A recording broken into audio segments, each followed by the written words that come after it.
Hi, this is Mike from Mike's Unboxing Reviews and How To, and today we're going to be taking a look at the Gigabyte B450 Aorus Elite.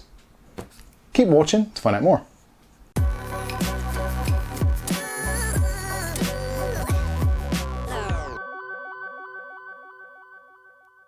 Okay, so today's video we're going to be taking a look at the Gigabyte B450 Aorus Elite.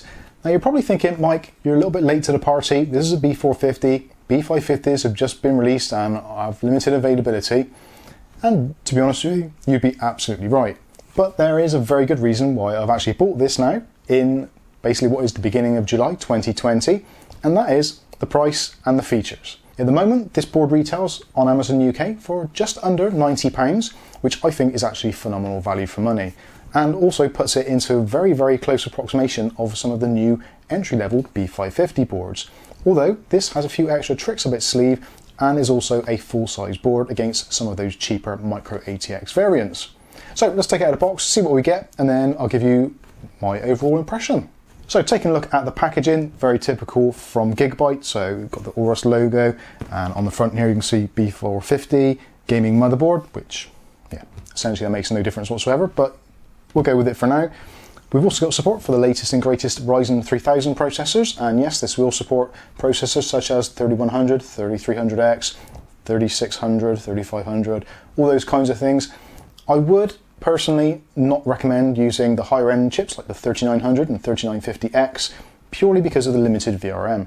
Technically, they will work and they are supported in the BIOS, but you may require some additional cooling around those VRMs to stop things getting a little bit on the toasty side. But for those of you looking for Ryzen 3, Ryzen 5, and of course Ryzen 7, this board is going to be absolutely fine. So as it says on the box, support for RGB Fusion 2.0, and we've also got SmartFan 5, which is a really nice setup. I actually really do like the Gigabyte setup for the BIOS, fan control, the RGB control. They pretty much nailed it as far as I'm concerned, and it works with pretty much everything.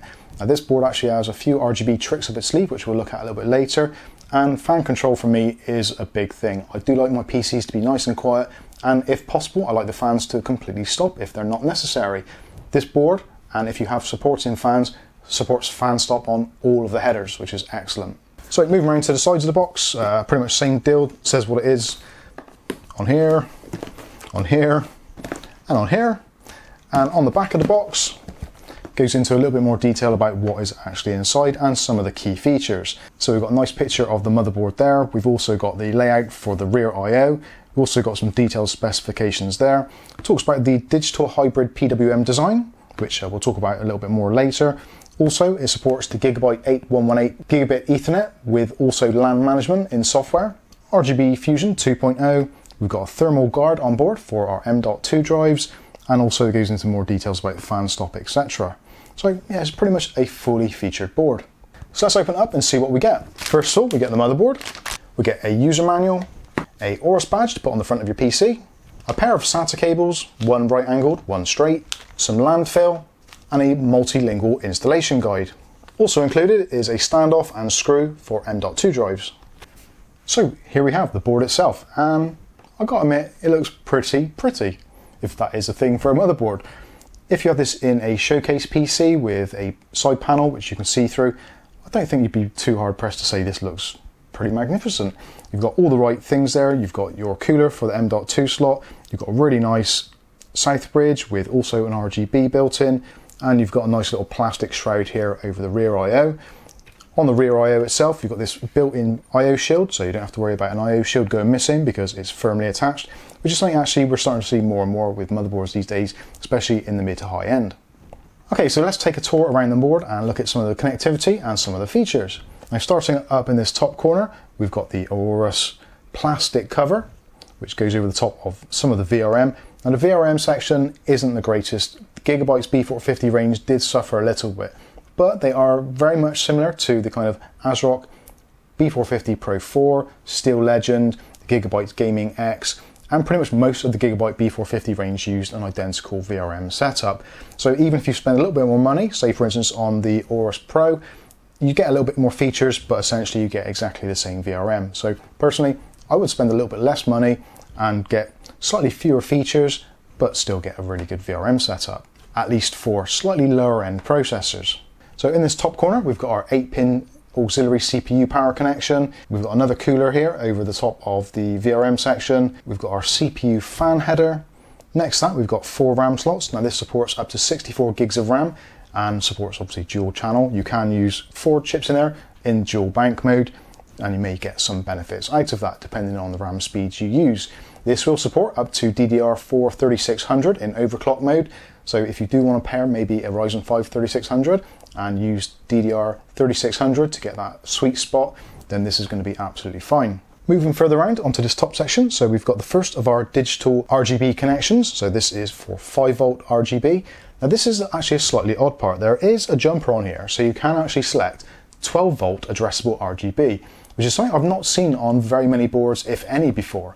Now essentially what this allows you to do, you can select either a 12 volt addressable RGB strip or a 5 volt addressable RGB strip, and you can use both of them. Now the advantages of a 12 volt addressable RGB strip means you can have a lot more RGBs actually on it, so much longer strips. So say for instance you want to run a strip all the way around the outside of the PC and maybe halfway down the garden, you can possibly do that with the 12 volt system. With the 5 volt system, you're limited to around about 30 LEDs. There is a jumper on there to select between 5 volt or 12 volt. As it comes out of the box, it is in the default 5 volt configuration. Moving down, we've got one of the first fan headers. So this is for front mounted fans. Again, it's a 4-pin PWM header, but it's auto selectable. So if you connect a water pump or a 3-pin fan, whatever it is, as long as it fits on there, the motherboard will recognize it and adjust it accordingly. Next down, we've got our 24-pin power connection, and all of these power connections using solid pins, not the hollow ones which are used on some cheaper boards, which basically means you should, in theory, get better power delivery. Next up, we've got 2 SATA connections, and these SATA connections are kind of configurable. Well, when I say configurable, if you're using M.2 drives in the slots below, then these will become disabled depending on which one you use. So if you're using the top slot, the first one gets disabled. If you're using the lower slot, the second one gets disabled.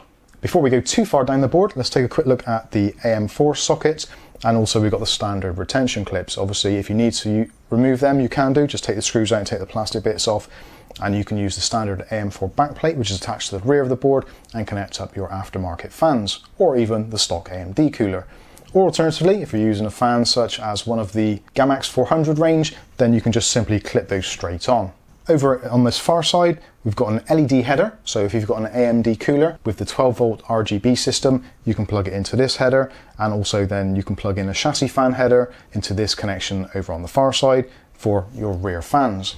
Moving further down, we've got our heatsink, which covers the south bridge and also has a Aorus logo, which is addressable RGB, which you can control from either the BIOS or from the software included. Further down in this corner, we've got 4 more SATA connections. So there's 2 facing out and 2 facing in towards the chassis. Personally, I would have liked to have seen all those facing that way, but again, it's a relatively budget board and we've got a lot of features on here, so certain things like that I think can be overlooked. It's not the end of the world. Just in between those 2, we've actually got some debug LEDs, which is a fantastic addition in a motherboard at this price point and also in this category. Many people will be trying to use different types of processors on this, some really older ones, some brand new ones, maybe different VGA cards, that kind of thing, and you're not entirely sure if it works. Maybe if you picked up a second-hand unit, the debug LEDs are going to be fantastic. So that'll tell you if you've got a problem with your CPU, your RAM, your VGA, or your boot drive. So those are going to come in really handy for some of you more budget-conscious buyers. Now moving down to the bottom I/O section, I'm going to have to get a little bit closer because it's a little bit far away from me. But essentially what we've got is a pretty universal setup. So there's a 2-pin connection there, which is for resetting the Cmos. Underneath that, we've got our front panel I/O connection, which is color-coded, which I really like to see, and also is pretty clearly labeled so you can see what goes where. Although once you've actually got it inside of a PC, you're probably, like most of us, you're going to have to struggle to see it. Next one up is our USB 3.0 connection. We've got another fan header, then we've got a pair of USB 2.0 connections, a trusted platform module connection, a COM port connector, if that's your thing, and then we've got a whole bunch of RGB connections. So we've got a 12 volt RGBW connection, so if you want to use a RGBW type connection for maybe an ultraviolet kit or just a brighter, whiter LED, then you can use that port there. There's also a selectable 5 volt or 12 volt digital addressable RGB connection. There's also a D-LED connection, There's a lot going on here, there really is. So depending on which type of RGB you plan on using, you should be pretty much covered in this bottom corner. Moving on to the end, we've got our front panel audio connection or HD audio connection, and in this corner we've got the isolated audio. Now the audio has come from Realtek, and it's a Realtek 892 chipset, so that supports up to 7.1 Dolby Digital audio, which I think for most people is going to be more than enough.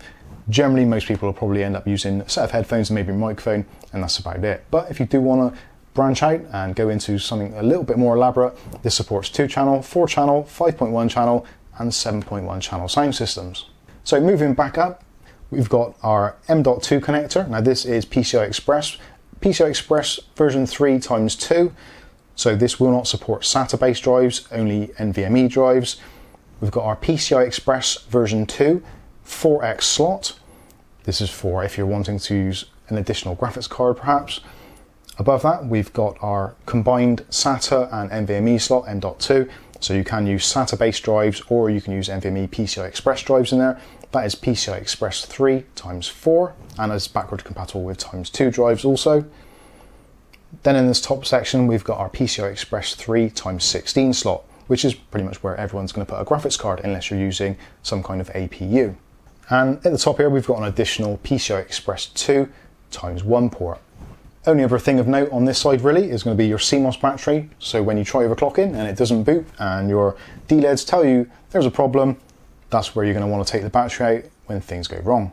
Moving around to the rear I/O, this is a pretty decent layout in my opinion. We've got 2 USB 2.0, you've got combination keyboard and mouse ports, you've got a DVI port which will, through an APU, support 1920 by 1200 resolution.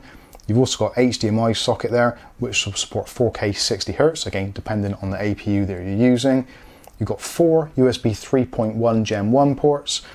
Also, you've got the Realtek Gigabit LAN, as we said before, the 8118 chip, and then another 2 USB 2.0 ports. And then we've got our multicolored I/O for the up to 7.1 surround sound system. So a pretty fully featured setup. Unfortunately, there's no USB Type-C, but I'm still at the point where I've got very, very few devices which actually use USB Type-C. And to be honest with you, I don't particularly miss it. If I am going to use it, it's going to be for maybe a portable SSD, which will be plugged into the front header. So having it on the rear isn't the end of the world. And if you want that sort of convenience, then you can always buy an add-on card. Okay, so there we go. That is the Gigabyte B450 Aorus Elite motherboard. For me, I think this packs a lot of punch for the money. On Amazon at under £90, I think this is fantastic value for money and puts it into direct competition with boards like the B450 Steel Legend from Asrock and also other boards from Gigabyte such as the Gaming X. There are loads of other boards on the market at the moment, but unfortunately a lot of them have been price gouged due to COVID, etc., supply, demand, all that kind of stuff. And because the B550 boards have just come out, they've still got their price tag premiums. So as things stand at the moment, if you're building a system with a Ryzen 3, a Ryzen 5 or a Ryzen 7, I think you're hard pressed to find a better value board than this at the moment, I really do. So let me know what you think about it in the comments section. I'll be really interested to hear your thoughts. A lot of people would be concerned about the VRM, but again, most of the reviews that I've seen already on this, the VRM was tested with really high-end processors like the 3950X and with very minimal, if any, cooling on them. So I don't think it's going to be a massive problem running those sort of chips on there, although I wouldn't necessarily recommend it. If you're spending that kind of money on a processor, you might as well push the boat out and spend a little bit more money on your motherboard. So, like I said, let me know what you think in the comments section below. But in the meantime, I've been Mike. This is Mike's Unboxing Reviews and How To, and hopefully we'll catch you in the very next video. Thanks for watching.